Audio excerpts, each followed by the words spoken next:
Malam ini saya mau menyambung sedikit, menambah sedikit firman Tuhan dari Bu Mute.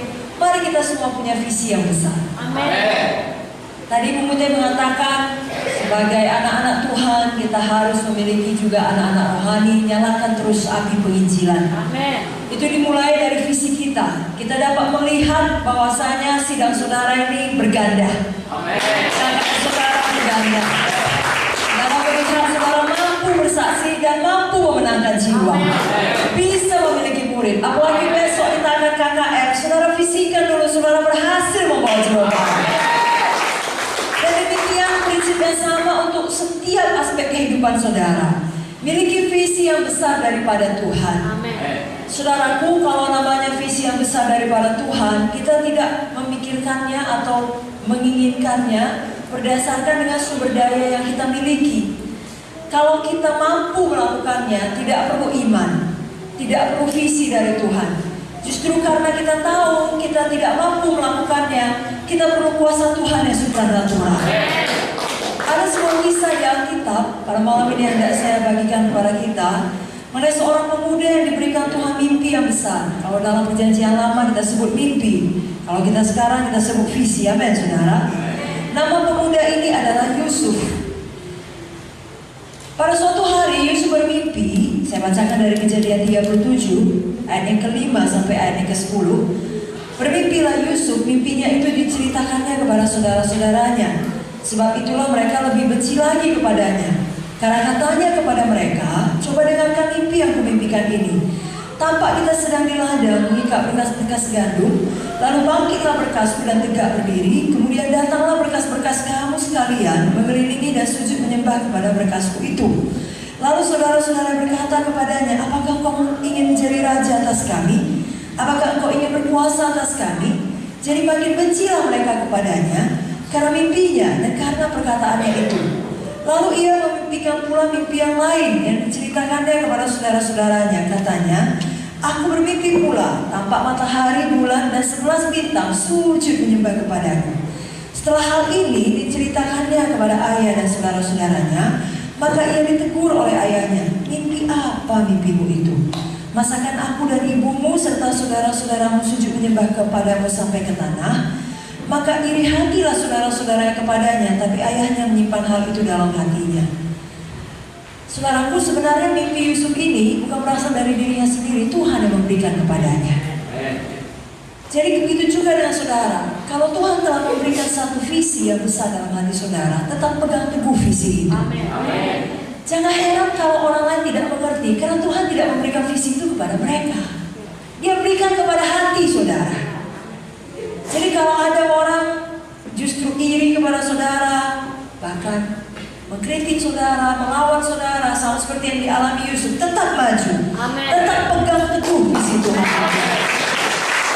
Kalau kita tahu sebenarnya Tuhan memberikan mimpi sebesar itu kepada Yusuf, bukan sekedar supaya dia jadi penguasa hebat, saudara-saudaranya sujud menyembah kepada dia, tidak.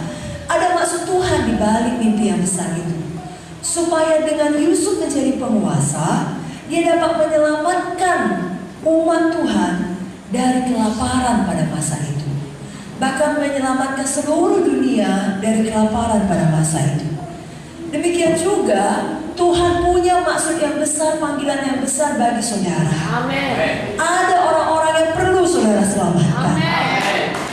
Jadi dimanapun Tuhan telah menempatkan saudara, maka saudara seorang ibu rumah tangga, atau saudara bekerja di kantor pemerintah, atau saudara seorang wira swasta, saudara businessman, businesswoman, atau mungkin seorang pemuda yang masih kuliah, yang masih sekolah, dimanapun Tuhan menempatkan saudara, sadarilah Tuhan punya maksud yang besar bagi saudara. Dan dia bicara ke dalam hati kita melalui Roh Kudusnya dan firman-Nya untuk membuat saudara mengerti maksudnya yang besar itu. Dia berikan visi yang besar kepada saudara. Jangan takut, jangan tidak berani, jangan katakan tidak mungkin. Sama seperti Yusuf, sampai bapaknya pun menegurnya, karena mimpinya itu nggak cocok, nggak mungkin. Dia termasuk yang paling muda di antara saudara-saudaranya. Ya, sesuai dengan adat istiadat pada masa itu, yang lebih tua dihormati. Pada masa sekarang juga tidak cocok kalau yang tua menyembah kepada yang muda. Tapi memang begitulah Tuhan memanggil Yusuf, saudara. Demikian juga saudara, seberapa tidak mungkin pun visi saudara yang besar itu, kalau saudara merasakan dan mendapatkannya dari doa, dari firman, dari pimpinan Roh Kudus, tetap pegang teguh. Yang percaya, bagaimana sudah di Ambon, di Song lagi, mendapatkan visi dari para Tuhan, dipanggil di tempat ini. Ya mungkin ada keluarga mereka dulu tidak setuju, tapi mereka tetap diutus. Dan biar itu visi terus menyala, biar mengukur untuk Tuhan Yesus. Haleluya. Contoh lain adalah Abraham, yang dikatakan di dalam buku Roma 4 ayat 18, sekalipun tidak ada dasar untuk berharap, namun Abraham berharap juga dan percaya bahwa ia akan menjadi bapa banyak bangsa. Menurut yang telah difirmankan, demikianlah banyak nanti keturunanmu. Imannya tidak menjadi lemah, walaupun dia mengetahui bahwa tubuhnya sudah sangat lemah, karena usianya telah kira-kira 100 tahun, dan bahwa rahim Sarah telah tertutup. Tetapi terhadap janji Allah ia tidak bimbang. Karena ketidakpercayaan malah ia diperkuat dalam imannya, dan ia memuliakan Allah dengan penuh keyakinan bahwa Allah berkuasa untuk melaksanakan apa yang telah ia janjikan. Karena itu hal ini diperhitungkan kepadanya sebagai kebenaran. Kata-kata ini, yaitu hal ini diperhitungkan kepadanya, tidak ditulis untuk Abraham saja, tetapi ditulis juga untuk kita. Sebab kita pun Allah memperhitungkannya karena kita percaya kepada Dia yang telah membangkitkan Yesus Tuhan kita dari antara orang mati. Amin. Kalau Tuhan taruh visi yang besar, walaupun tidak ada dasar untuk berharap, kita semua adalah anak-anak Abraham. Kita anak orang percaya, kita berharap juga. Sebabnya saudara, walaupun dokter berkata tidak ada lagi harapan untuk sembuh, tapi saudara berharap juga, karena sudah percaya kepada firman yang mengatakan oleh hidup Yesus saya sembuh. Demikian juga untuk aspek lainnya dalam kehidupan, bahkan itu soal materi, bahkan soal hubungan, atau soal keselamatan keluarga kita. Kalau dengan mata badani kita melihat mereka melawan, tidak mau diajak ibadah, justru semakin jauh daripada Tuhan. Tapi firman janji Tuhan berkata, satu orang selamat, seisi rumah diselamatkan. Walaupun tidak ada dasar untuk berharap, tapi kita berharap juga. Diperkuat dalam iman kita, dan tetap mendeklarasikan iman kita, visi kita yang besar tersebut, dan kita tetap menindakkan iman kita. Amin, saudara. Hari ini siapa mau punya visi yang besar? Biarlah malam ini, pada waktu nanti kita berdoa, Roh Kudus bicara dalam hati kita masing-masing. Bahkan saya percaya, saya mendapat kesan, sebenarnya Roh Kudus sudah pernah bicara.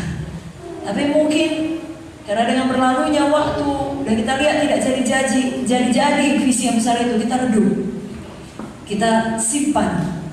Hari ini nyalakan kembali. Pasti saudara, kalau PKS punya visi, KKS yang berganda. Nyalakan kembali.